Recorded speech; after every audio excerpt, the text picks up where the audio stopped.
wearing a sweater that was selected for you by the people in this room from a pile of stuff.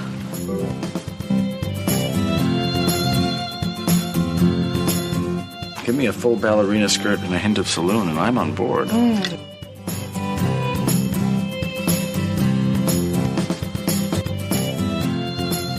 have a hole in my stomach!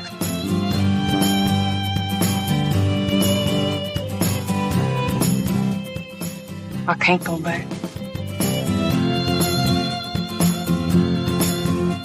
Welcome to the She Became Visible podcast. I'm your host, René Steelman. This podcast is my story. It's your story. It's our story. It's all the stories of all the women who one day knew that it was time to remember who they were, who they are, and stand up and be seen.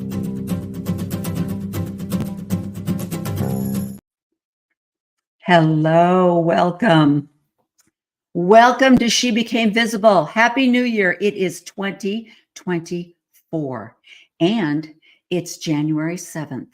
That means how many of you have already fallen off the wagon? You started January 1st. I know you did. You said you were going to cut out sugar. You were going to start walking. You were going to start eating more red meat and less carbs, or whatever program you thought you were going to get on. And it's January 7th. It's Sunday. What did you do yesterday? That's the question of the day. So I am here to talk about fitness today. That's right. We're not going to talk about anti-Mormon. We're not going to talk about any religion except the religion of fitness. Okay. That's the religion we're going to talk about today.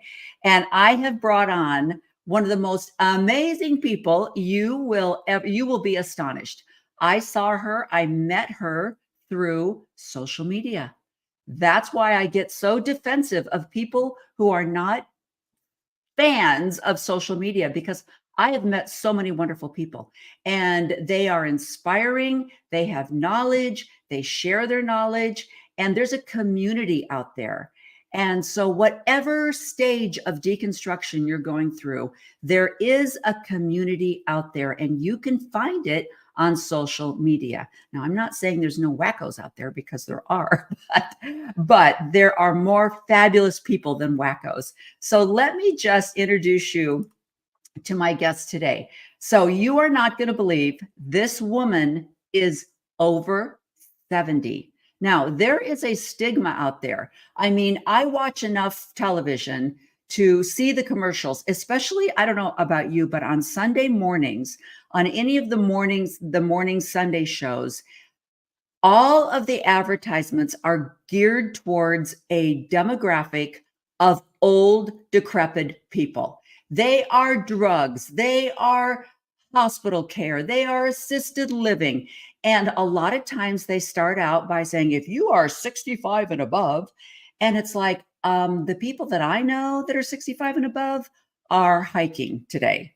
So it's so interesting to see how the world perceives boomers and people over the age of 60. And that's not reality. And I'm going to show you today why that isn't reality. So first of all, I have to just tell you, I had a chance to meet René in person, but it was a cuckoo situation. And it was the first fitness competition that I had done. And this is a picture of the professional makeup job that I had done at this competition. I could not believe. I walked out of there. I walked back to my hotel. I called the airline. I changed my flight. I flew home. That was the last straw.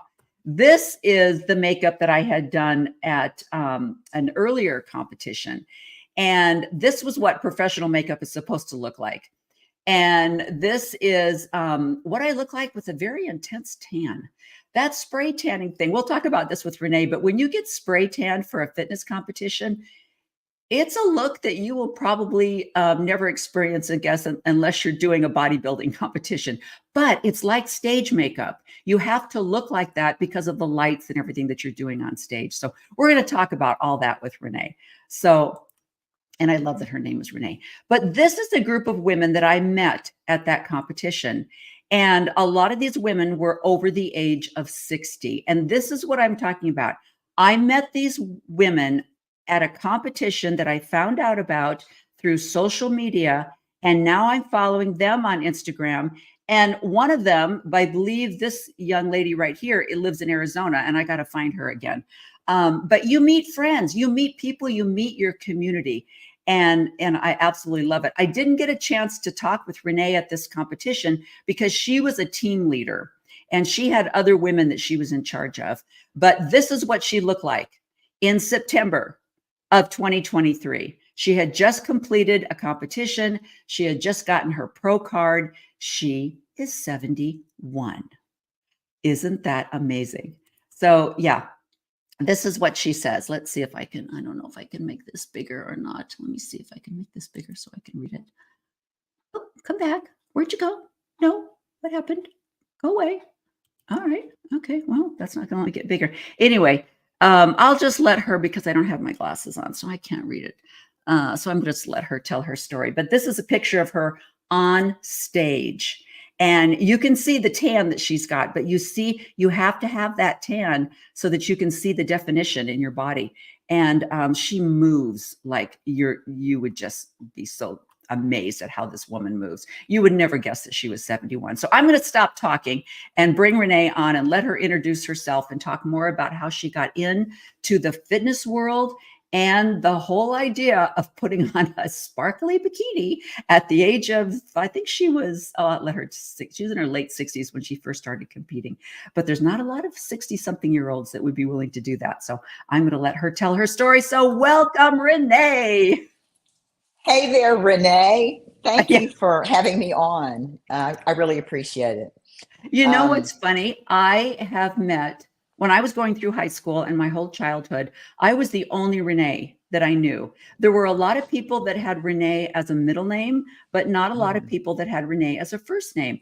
And I got into this competition bodybuilding world. You are the first René, and I've met 2 other Renés since then.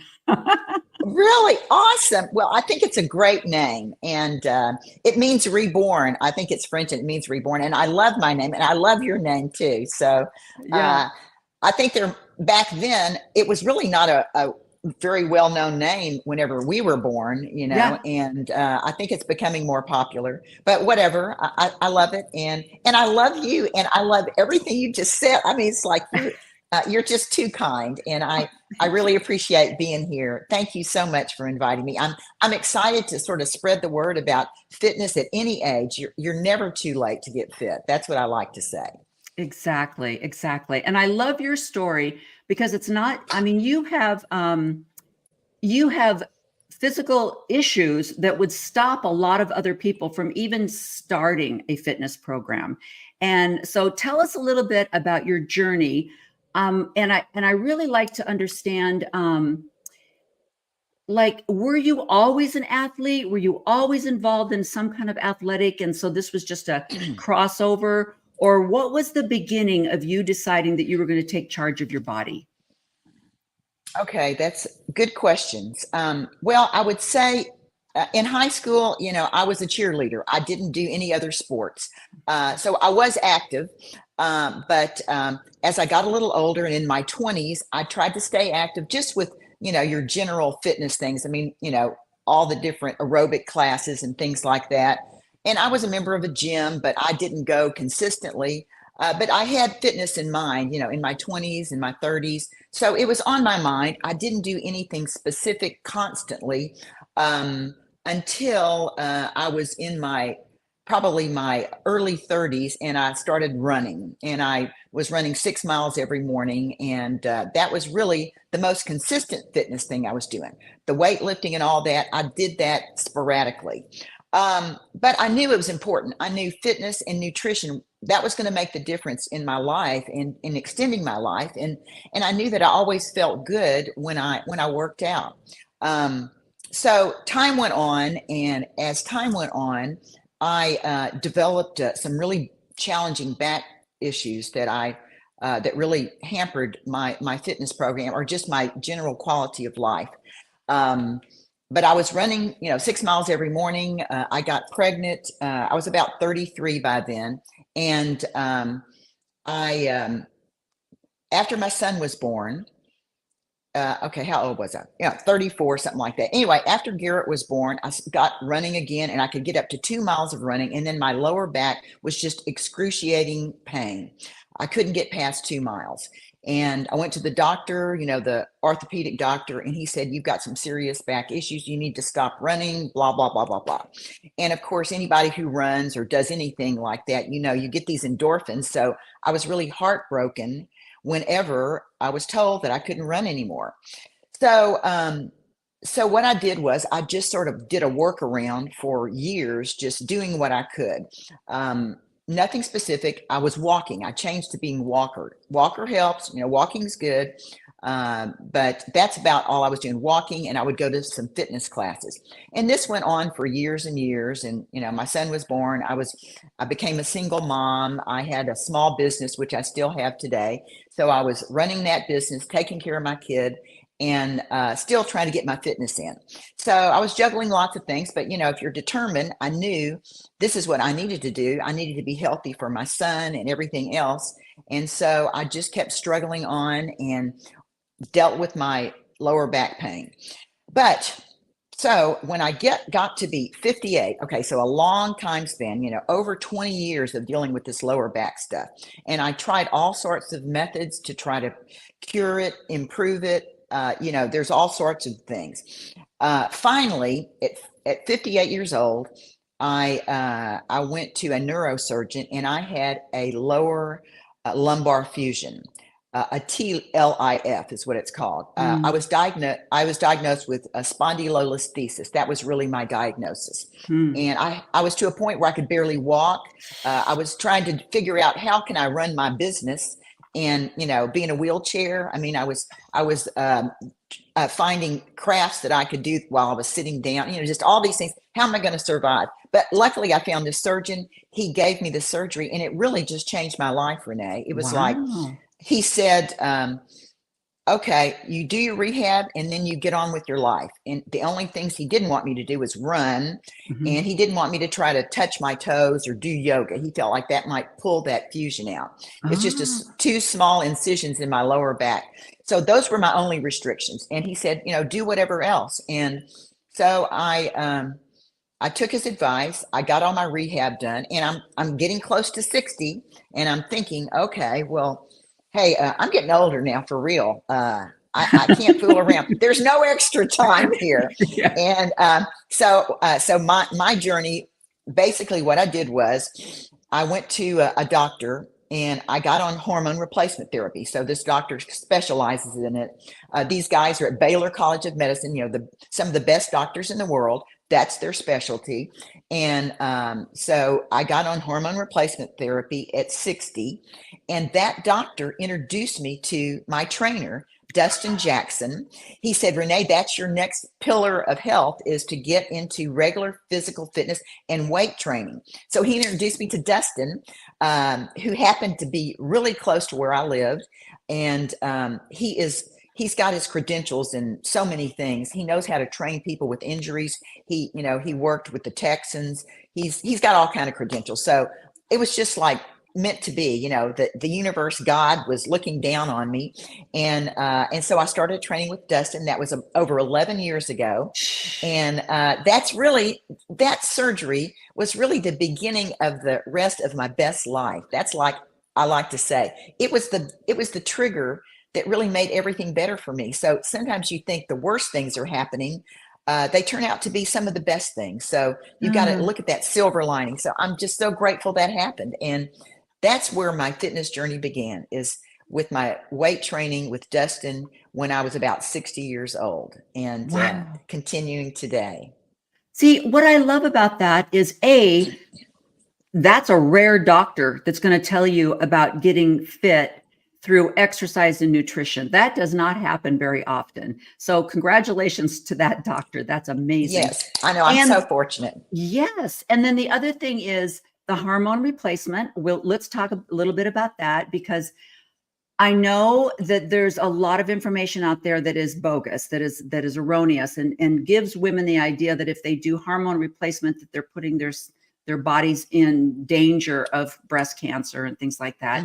And there's been a lot of studies that have proven that those things that were going on in the late 80s and the 90s, where women were taken off all hormone replacement because of the fear of breast cancer, those have been debunked. And it's just amazing how much damage these reports or studies can do. But thank heavens you found a fabulous doctor. And then the fact that that surgery led you into a fitness program that is sustainable, versus a doctor that said, you've had lumbar fusion, take it easy. Don't be too active. You might want to take up crochet or embroidery or something like that, Instead, you had a doctor that said, all right, this is the very beginning. You're going to get going now. And this is going to be the best part of your life. I want to send that doctor flowers right now. I mean, that's he's amazing. Awesome. Very awesome.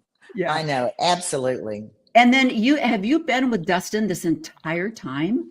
Yes, still till today. He is still my trainer, and he is so awesome. He knows how to treat people. I've never had any injuries with him. I mean, that's another awesome thing. If I have a little ache, he'll readjust what we're going to do.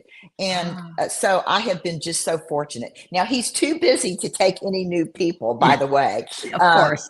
Yeah. But he's got another whole thing that he does. But yeah, I mean, I feel like that was just great that I ran into him in that situation, because that really was a turning point for me. And I knew like once I had that surgery, I wanted to be strong and fit. In fact, my grandbaby was born while I was still in recovery in the hospital, and she came like 5 months early, so excuse me, 5 weeks early, 5 weeks early. Yeah. So I had planned on being there for her birth, but anyway, I didn't quite get that surgery quick enough. But at any rate, I knew that I wanted to be strong and healthy. I wanted to do stuff with my grandkids. I want to keep dancing. I love to dance. I love to travel, and I want to keep living my life. I didn't want this thing that happened to me to be the end, and it's an attitude thing too, as you know, Renee. It's all about your attitude and thinking positive and thinking, looking at the glass half full situation. And so Dustin really has been a blessing to me, and we're still training today together, and he's fantastic. So I'm very fortunate. It's not something that everybody gets too, but there are some good online trainers if you know what you're looking for. It really depends on your goals. You don't have to compete. I never thought I was going to compete. That was never in my thoughts at all. But there's a story to that too. So anyway. Well, and this is what I also like about your story is, I think it's a, I don't want to make people think that, the only reason you should do strength training is because longevity. That's a major reason. I would say that's the top of the list is why am I going to do strength training? I mean, studies are out there now. They're talking about it's not just aging that turns you into a decrepit old lady. It's the actual loss of muscle tissue and things like your hip flexors. And sitting all day and not stretching your hip flexors, not strengthening your glutes and your quads, that's what makes it to where you can't get out of a chair or you can't get in and out of a car. And so it's not just about the strength training to see how big we can get our muscles. It's the fact that if you would like to move independently as an older person, strength training is your number one thing you need to do. And like you, I had a son that was severely disabled and I was his caregiver. And it was very important for me to take care of my health because I needed to lift him every single day. I dressed him, I bathed him, I put him back in his wheelchair. I took him out of his wheelchair. And we had what they call a Hoyer lift, but I never used it. It was too much trouble. It was much easier for me just to pick him up. And he was my number one reason for having to stay healthy. But then like you, I had grandchildren and I want to be able to play with those grandchildren and run and go places. And now, now that I'm, almost 70, those grandchildren are 18 and 20 and 16 and 15. And I want to travel with them. I want to go places with them. And I need to be able to, in order for you to get on a plane, fly to a foreign country or any beautiful, place in the United States, you have to be ambulatory. You have to be able to walk.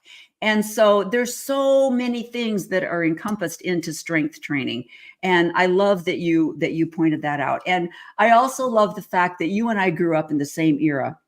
So I started running, jogging was a big thing in the 80s. That was just the, and then Jane Fonda and her aerobics, and then we all started doing step classes, and, we're all doing all that kind of stuff. So we kind of all grew up in the same thing, but I'm so grateful for that, because when you start, at least in your 30s, it kind of sets a path for you. And I'm grateful for that.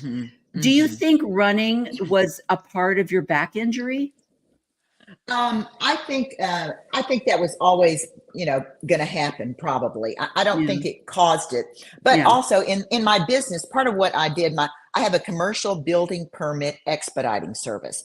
So we take drawings to the city hall and go through all the departments to get these plans approved so people can start construction.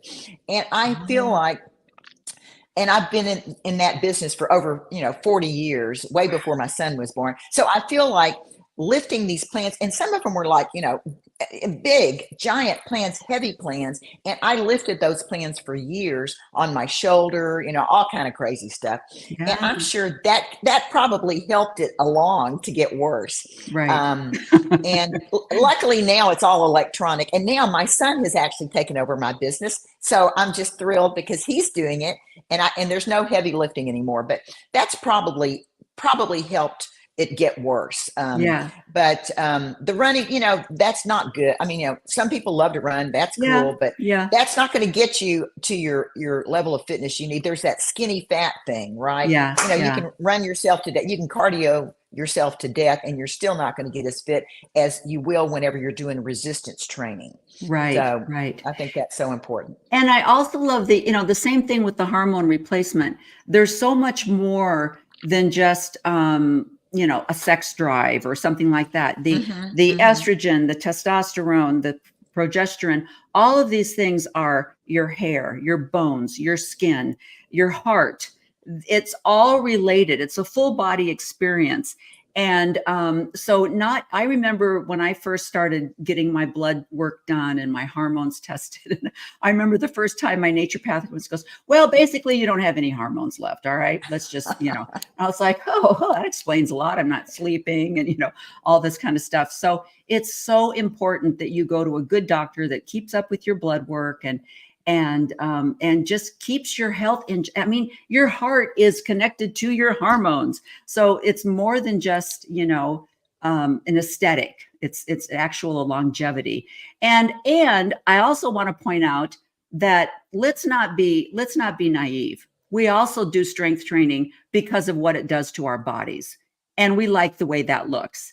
And if you're going to, like you were saying, if you're going to change the way your body is, you have to do it through strength training. And what I love about you and I, you're a little bit shorter than I am, but neither one of us are 5'10". Okay. We're not going to be, we're not Kendall Jenner. Okay. That's not going to happen. And you're not going to be able to get that through strength training. So, but we can work with what we have, Yeah, exactly. Yeah. So talk a little bit about that, and then also talk about, because everybody always wants to know, what do you eat? Because they all think that we're living on protein shakes or something, but talk about what you eat. Okay. And, well, I'll tell you, the hormone replacement therapy, that's important. And I'm glad you're talking about it, because so many women are afraid of it. So thank you for sharing that. I think that's a hot topic that can be discussed at length, on its own show, because it is so important. Whether you do the doctor's version or the homeopathic or whatever, there's all kind of ways to do it too. But anyway, so what do I eat?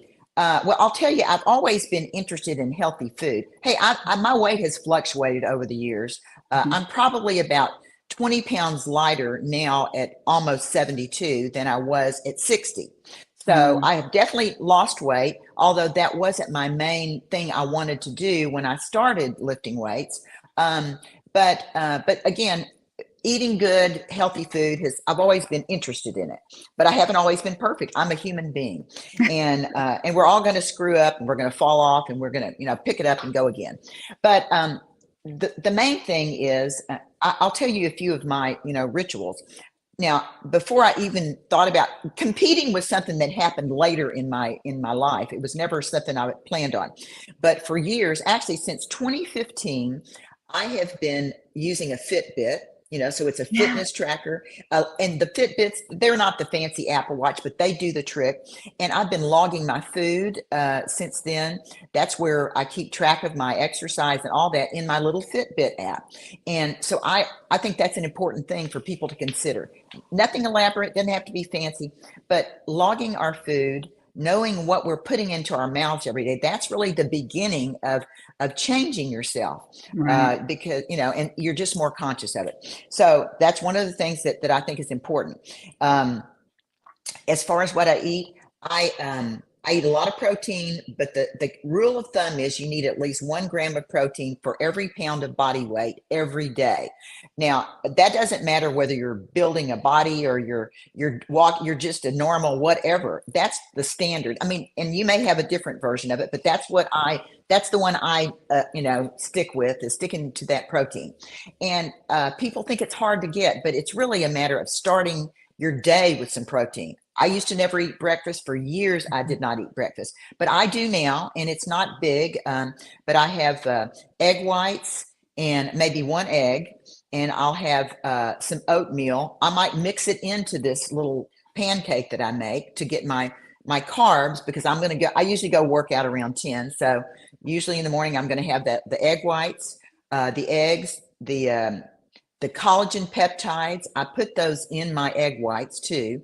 That's just my preference, but collagen peptides. I mean, I got good hair and nails. Look at these nails. These are my own nails. I can't even believe this. And I feel like that's because of the collagen peptides, and the HRT. I feel like that helps too. So there's a lot of things. But anyway, so I digress. So that's kind of my normal breakfast in the morning is that.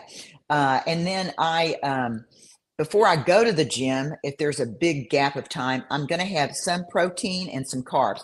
I'm a pescatarian. I don't eat any meat. I eat all sorts of seafood. I do eat eggs, and I might eat a little cheese. Now, this is not some kind of religious or anything. It's just my preference. And I've sort of evolved into this over the past several years. I used to, I never really ate that much red meat anyway, but anyway, so I'll have a few ounces of fish, and I'll have some carbs, and then I don't have anything elaborate, but it's just a consistent thing that I do, is eating that the protein, and I like to get it from a natural source. The protein bars, I'm not a big fan of those. They're okay. Protein shakes, same way. I kind of like to get it all from the natural sources as much as I can. Right. Okay, so where are we? I don't even know. Well, I think that's really important because there is so much of a market out there for the protein shakes and the protein bars.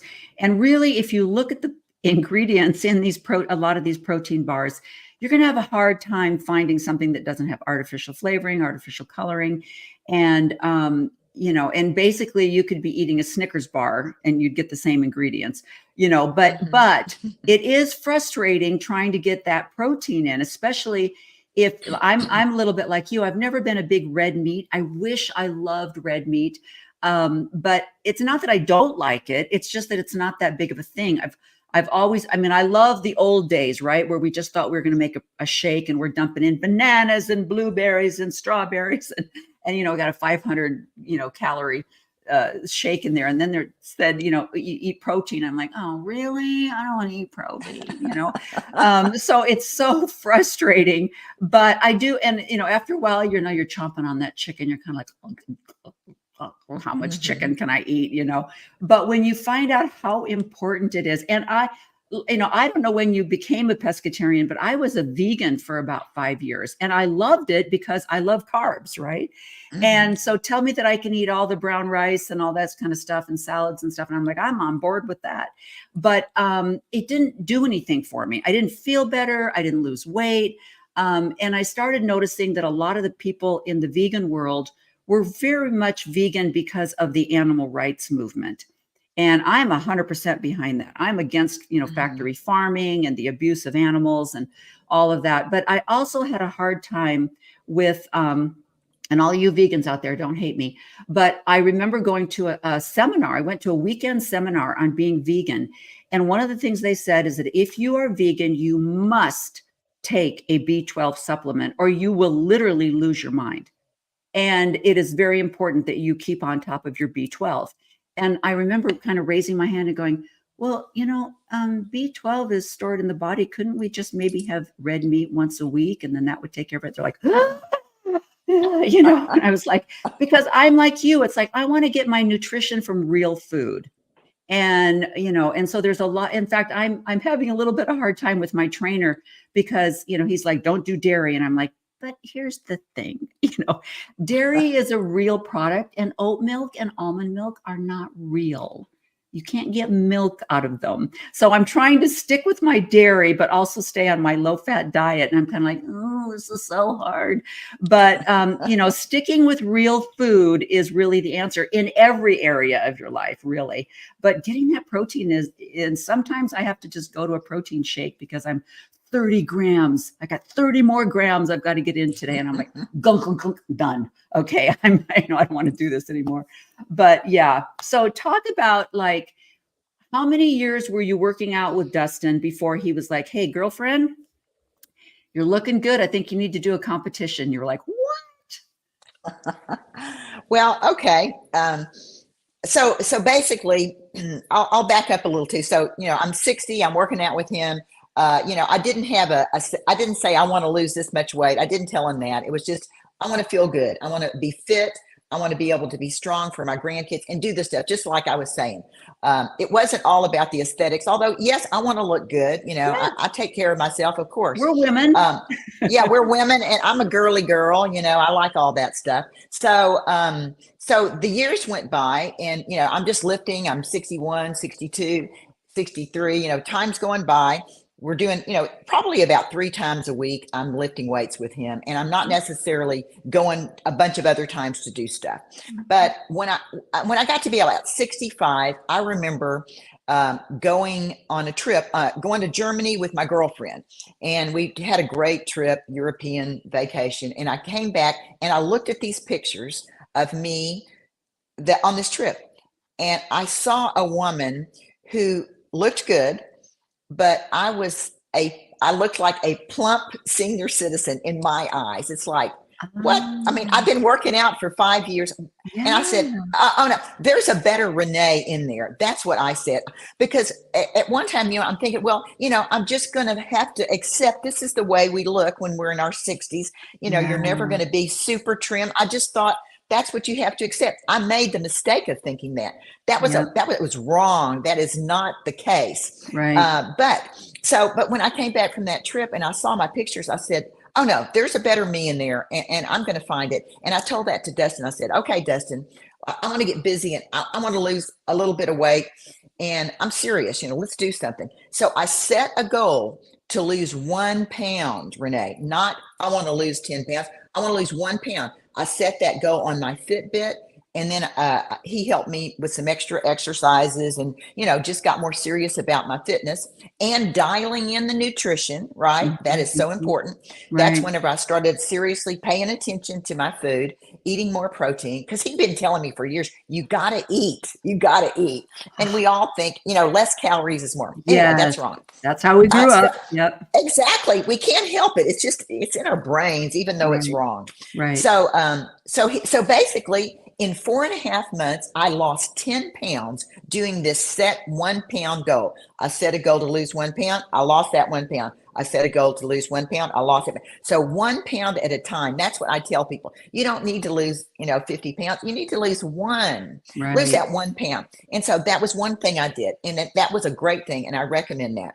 So anyway, so I got those 10 pounds off and people at the gym, which I don't go to a fancy gym. It's just a very small gym. But people were noticing, the people who've been seeing me forever, what's Renee doing? And I just got busy. I just got determined. And I just decided that just because I'm aging doesn't mean I have to settle, So, right. So I found that better Renee in there. And as that time happened, in the meantime, Dustin had been encouraging me every year to compete. I didn't even know what it was. What do you Really? mean compete?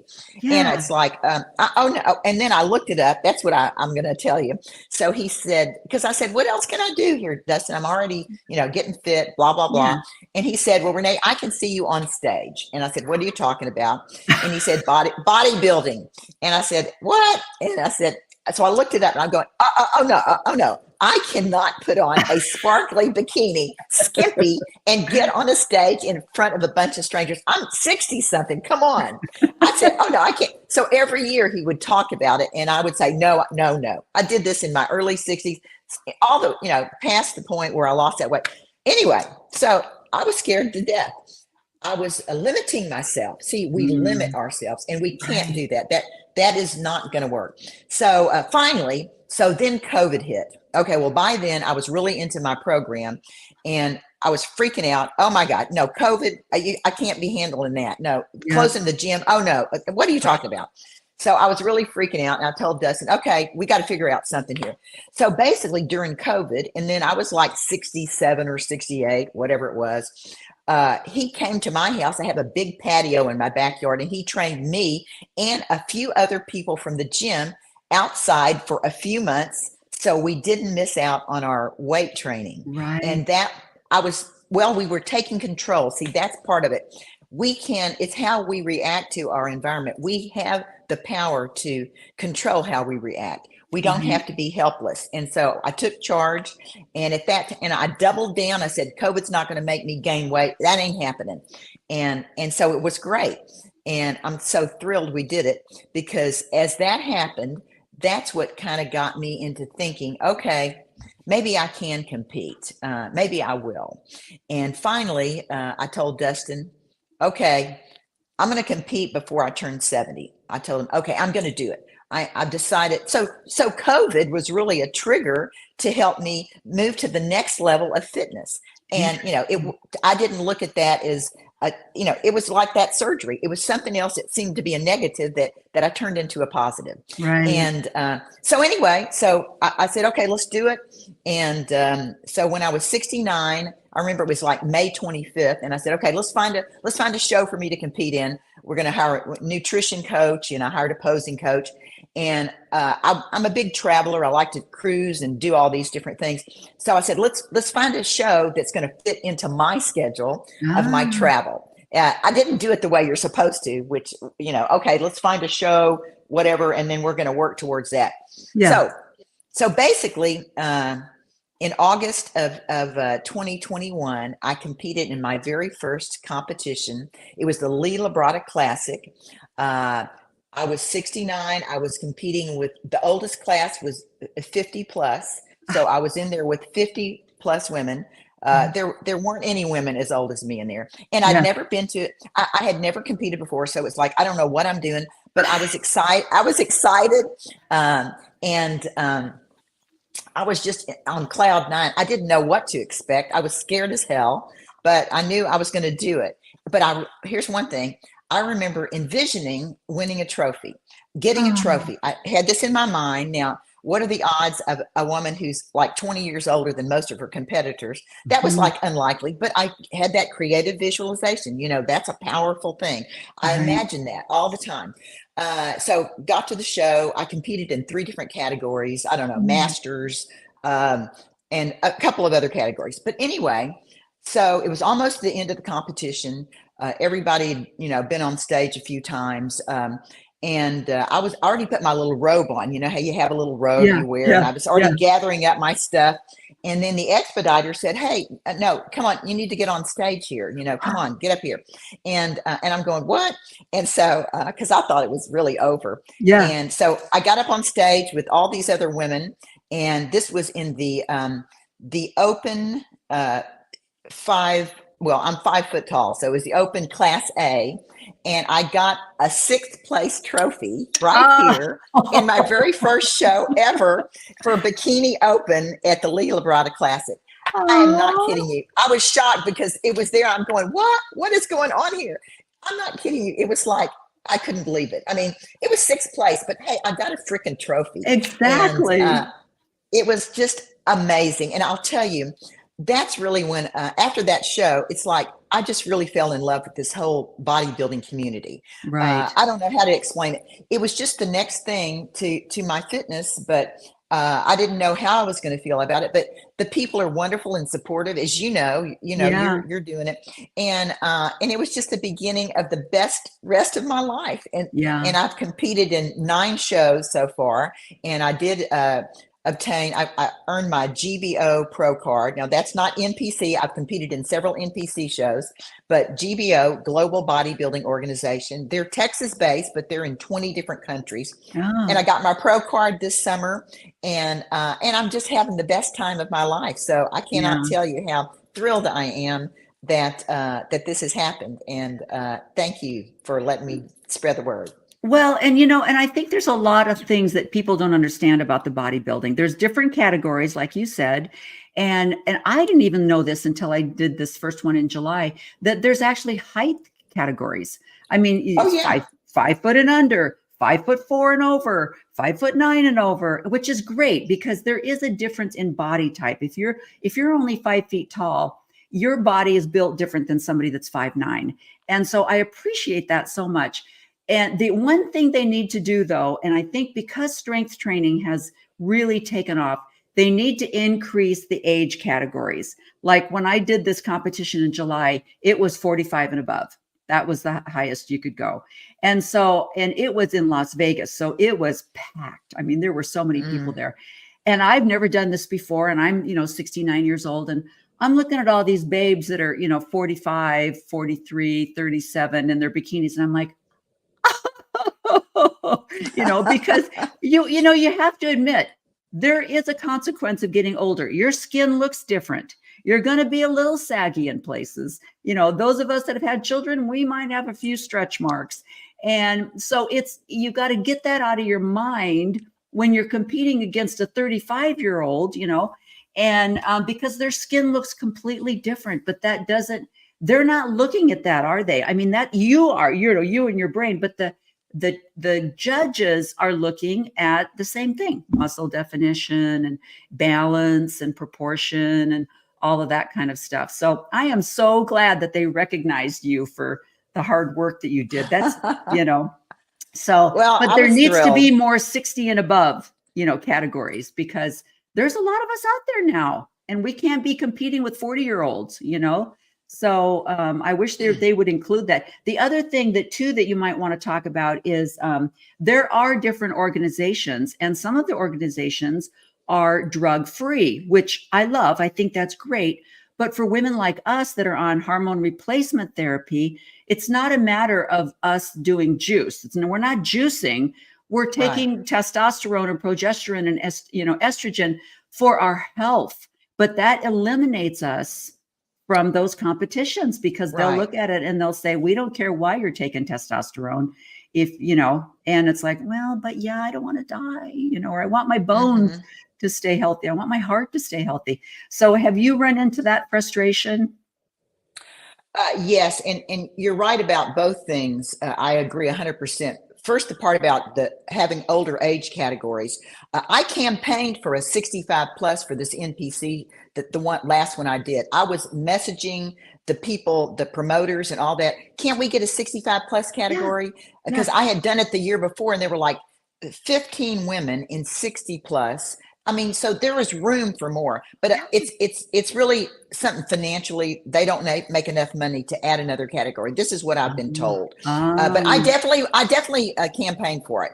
And honestly, there's still this, ageism thing. I mean, Yeah. looking, and a lot of this is run by men. I might not be popular for saying that, but men, the men who run these organizations are often, they're not interested in these women, us ladies, as we mature. They Right. like those young babes, right? So, I Yeah. mean, it's just a reality, but I definitely campaign for it. I'm not giving up on it.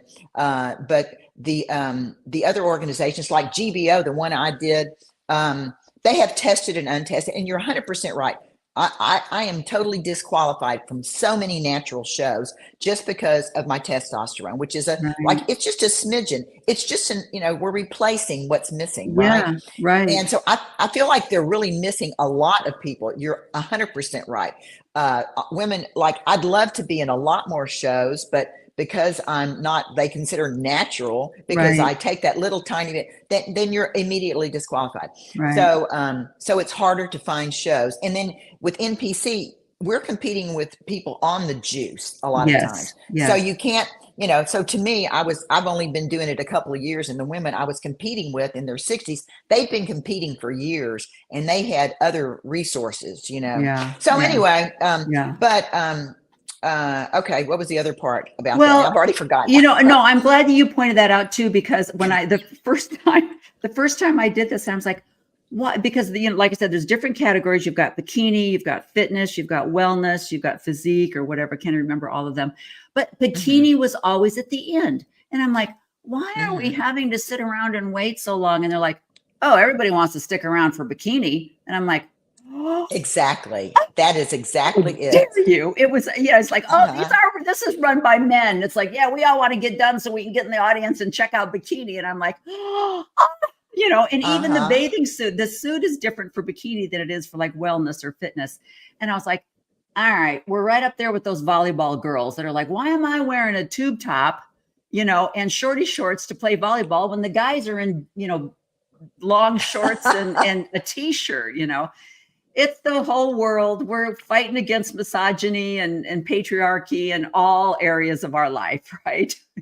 That's so right. You're 100% right. And we just have to keep doing this. We have to keep getting visible. Like you say, it's like, to me, we can't be quiet. We've got to speak up, as we age. And there's just so many women out there that they feel like they're just getting smaller, and they're getting less attention. And there's plenty of life left, but we have to spread the word, just like you're doing right now. Yeah. And I think that's a critical thing. And okay, now you also talked about what are they judging, and you're right. Bikini has different than wellness and other things like that.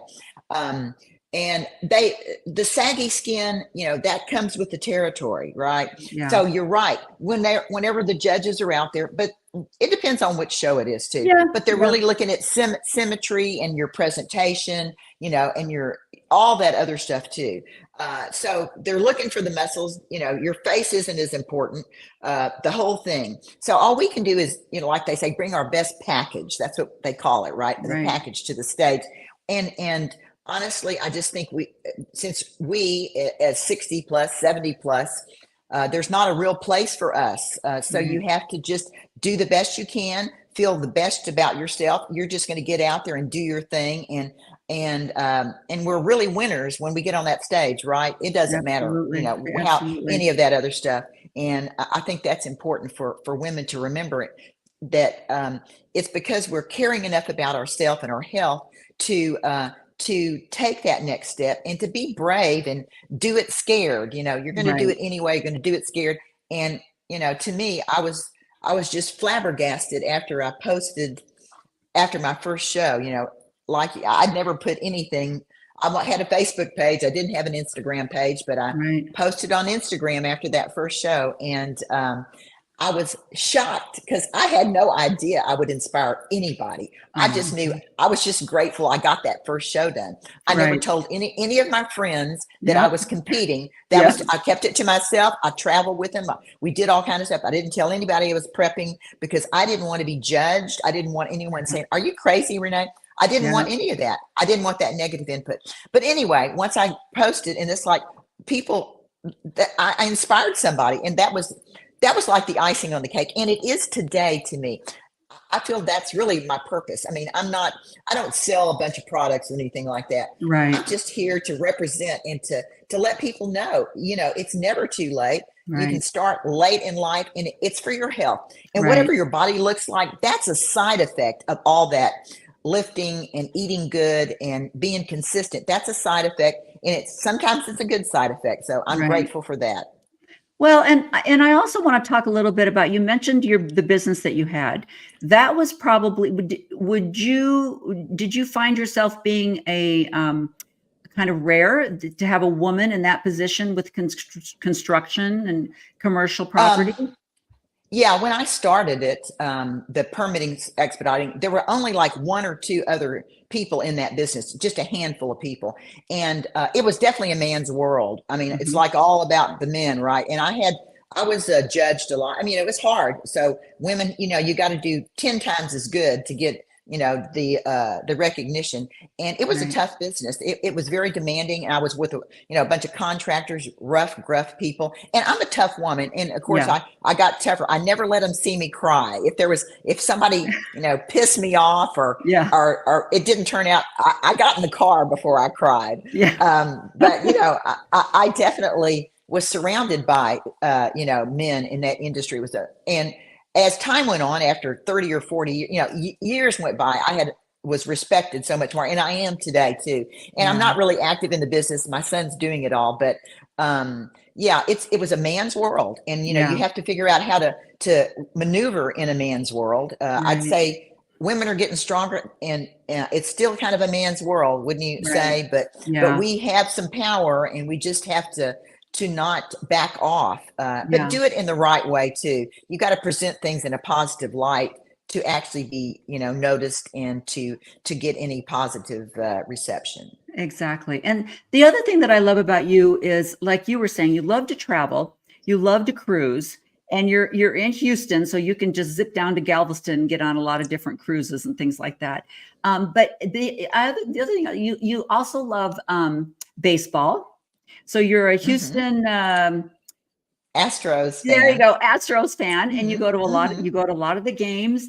And I love how you're going to a baseball game, but you're taking your food with you. Oh yeah, and but I love, like, on your cruises, you're like, this is what I'm going to eat. I've asked the chef to prepare it like this. I'm also going to have a glass of wine.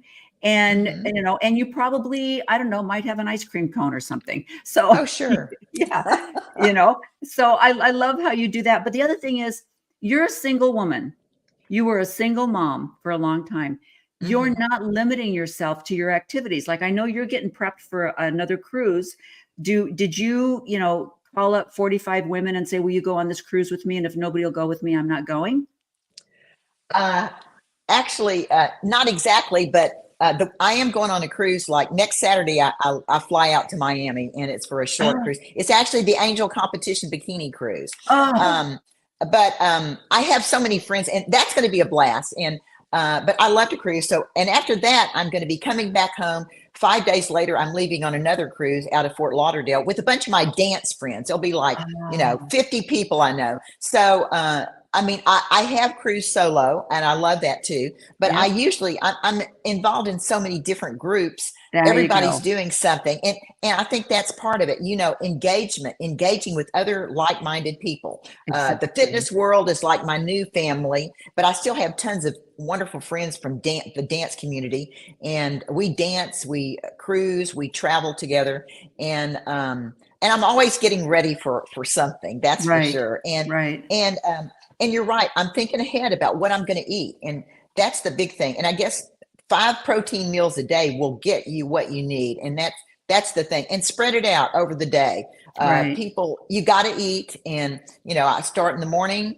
I have before and after I work out, I get me some protein and carbs. In the evening, I have another little small protein meal. And at night, if I didn't get enough, then I'll do, like you said, have a protein shake. There's a lot of things you can do. There's ways to get your protein. That is so important. And on my cruise, I've got some stuff packed here.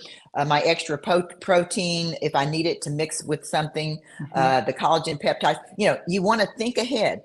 And if you need to freeze some food and put it in your little tote bag to take on the airplane, I'll do that too. Yeah. And it's about caring about your health. It really is. And it's doable. And I'm a busy woman, and I make sure that I do that because I want to be around a lot longer. I got an 18 and a 14-year-old, 2 grandkids, and I want to be around to see their kids, too. And I want to be able to move and go and have a lot of fun with them. In fact, Gianna, my granddaughter, when I go to her school, her I didn't know this for a long time, but her classmates call me Hot Grandma. They say, "Is Hot Grandma coming to the game?" You know, because I go to the games. So I'm Hot Grandma at my granddaughter's little Christian school. So it's so funny. So I mean, yeah, that's so important. And it's funny because my granddaughter, she's working in an assisted living retirement place right now. And so we were over talking on Christmas Day, and we were talking about her job, and she's like, "Those people are so mean, Nana." She says, and I'd say to tell them, "I don't know why you're so mean. My grandma and grandpa aren't mean like that. And they're so busy, they wouldn't be sitting here grouching about their salad, you know." it's like, that's so true. But I think the important thing that you said was you have a dance community, you have your fitness community, you love to cruise. And so, you know, you'll go on it with these communities, but you'll also go by yourself if there's something you want to do. It's so important to be involved in all areas of your life. I don't care if you're into art. Then you find an art community and you take classes and you go on things with them. And there's so many things out there in the world for you to participate in. It doesn't have to just be one little tiny bubble thing. So that's absolutely I think, the secret that you have. I think you're right. It's diversifying, you know, not stuck in one thing, because then you're dependent on that one little group. Like I'm also a rodeo volunteer, you know, and I volunteer at the Hobby Center whenever they have shows. So it is, you know, look at new stuff. You know, it's a little scary at first, but push yourself. And we need to do that more and more as we age. You're so right. Thank you for mentioning that, because people get scared and they don't want to go out of their houses. Hey, I don't like to drive at night myself, you know, but you're right. That community, that it's proven that, you know, when you have a more extended group of friends, you're going to live longer because you've got that extra, you know, back and forth. Absolutely. Right. Absolutely. Well, this has just been amazing. I'm so glad you took time out of your day to share all of this information with all of our followers. And I know that you've been an inspiration for a lot of people. And I have to tell you, my husband and I went down to the Houston Rodeo for the first time last year, and it was an eye opener. We're like, oh, why have we missed this? We are going to this every year. It is outstanding. And I love that you volunteer. And you volunteer here, and you just get yourself out there. And that's so important for women, that you're doing some things that you love, that you're not waiting for someone else to tell you it's okay to do those things. And that's just what's making your life so worth living. And I appreciate you sharing that.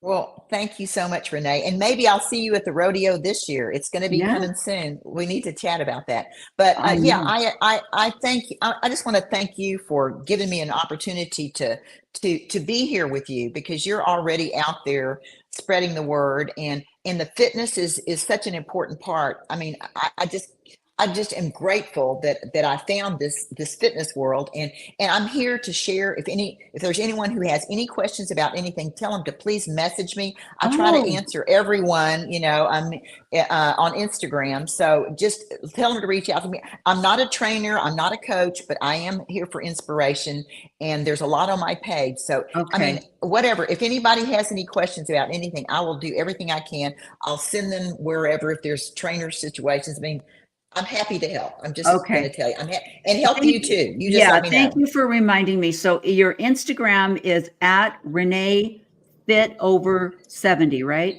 Or Fit at 70? It's at ReneeFitAt 70. Renee Fit at 70. Now I'm almost 72, but I'll change that eventually. Maybe when I'm fit at 80 or something like that. But I'm active like you. I try to post a lot. Mostly it's just inspiration. I'll put some of my training on there and some of my food. I mean, I'm not rigorous about it, because I'm not doing it for a living. I'm just doing it to inspire. But I'm happy to help anyone. Just never give up on yourself. That's the main thing. And keep a positive attitude. And absolutely. And it makes a big difference. And some of the questions that are in the thing are, you know, they're thinking like, how much did you weigh when you started out? Or I bet she looked pretty good beforehand. And you post that all on your Instagram. There are pictures of you when you first started in your early 60s. And And yes, I mean, you're not someone that says, "Hey, I lost 130 pounds." That was No, never I'm not an that. issue for you. But your body has changed with just a 20-pound difference.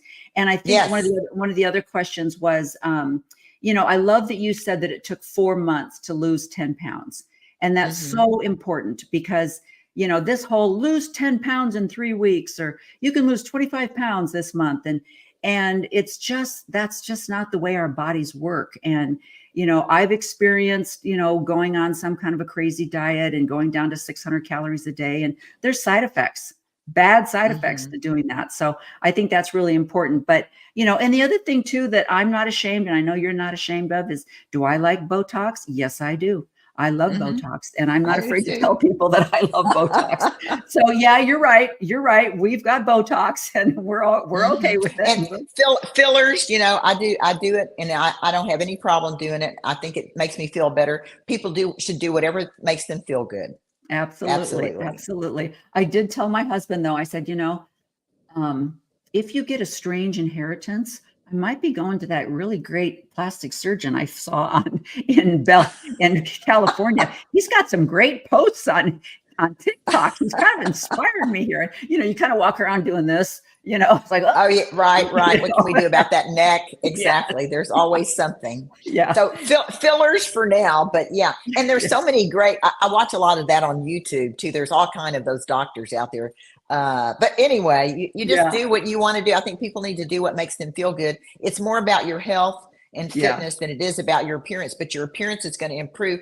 It takes years. That's what I tell you. Be patient with yourself. You're so right, Renee. Lose 10 pounds in a month, that's crap. And just forget about that. It's your long-term thing that's going to make a big difference. Yeah. And one of the things too that I find really interesting is Renee is she is a practicing Catholic. She's not LDS. She never has been. But if you're working with a trainer and you're in the fitness world, the first thing they're going to tell you is to cut out alcohol.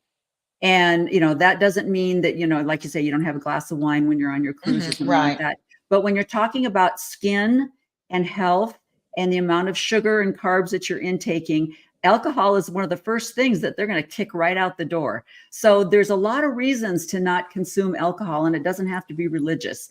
It's also about your health. And the other thing you mentioned was collagen. And I just saw, do you follow, I'm going to mess up his last name, Thomas Delane or Delauer.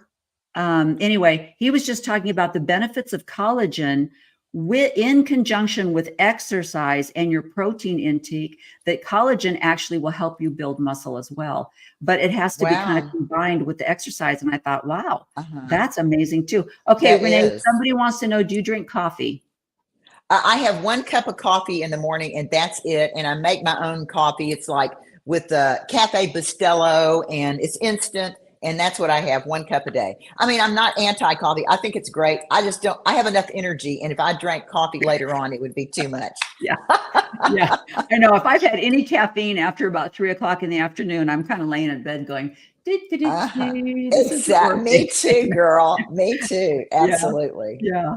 Well, I'm going to let you go. You've got packing to do. You've got a lot of prep to get ready for your cruise. I can't wait to see pictures from an angel competition cruise. That's going to be amazing. It's going to be fun. So, and thank you. And I love you. And we're going to get together again soon. And maybe I'll see you at rodeo. And just thanks for this opportunity. You're adorable. And thank you so much. You're so welcome. All right. Have a great weekend. Bye-bye. Oh my gosh. Is she not amazing? I mean, she is, when she talks about not needing a lot of coffee, she's a little energetic bunny. That's for sure. But she is such an inspiration for people. And I love that she is doing this on her own motivation. She is the one that is getting herself up and going. And she'll post pictures of it's like, what is your motivation? Well, my motivation is I want to stay healthy. Or, there is no such thing as, once I've reached this certain point, I no longer have to be motivated. It's like, no, every day you wake up and you go, would I like to just lay here and watch Netflix all day? Yeah, I think I kind of would. But I'm not going to, because I know what I have to do to stay relevant and to stay healthy and to be engaged in the world, right? So anyway, thank you so much for Renee for sharing her. And don't forget to go to Instagram, Renee, Renee, fit, FIT at 70. And you will find all of her inspiring posts. So thanks for joining me today. Don't forget to subscribe. I hate to say this, it's gotten so cliche, but you have to like and subscribe to connect this weirdo algorithm that's out there. And because I have a lot of great people planned to interview this year, and we're going to be talking about a lot of different things that enable you to become visible. And I'm talking about you becoming visible. And I want you to be identified by who you are. I mean, we've all raised our children. We've probably helped raise our grandchildren, and we've all experienced going into a school and being TJ's mom, or we go to church and we're referred to as so-and-so's wife, or, oh, you're the bishop's wife, or, oh, you're the stake president's wife, or you go over to go back home to visit your mom and dad, and you're so-and-so's daughter. And so you've got to start this year, 2024, to be recognized for who you are. Oh, you're Renee. I know you. Or, I understand that you have started a dance, getting involved with dancing. Your mother told me that you were really enjoying your dance group. It's about who you are, what your interests and talents are. And this is the year for you to explore that and to become visible for you. So that's my message for today. Have a great week. And we will see you again next Sunday at 10 a.m. Mountain Time on She Became Visible. Bye-bye.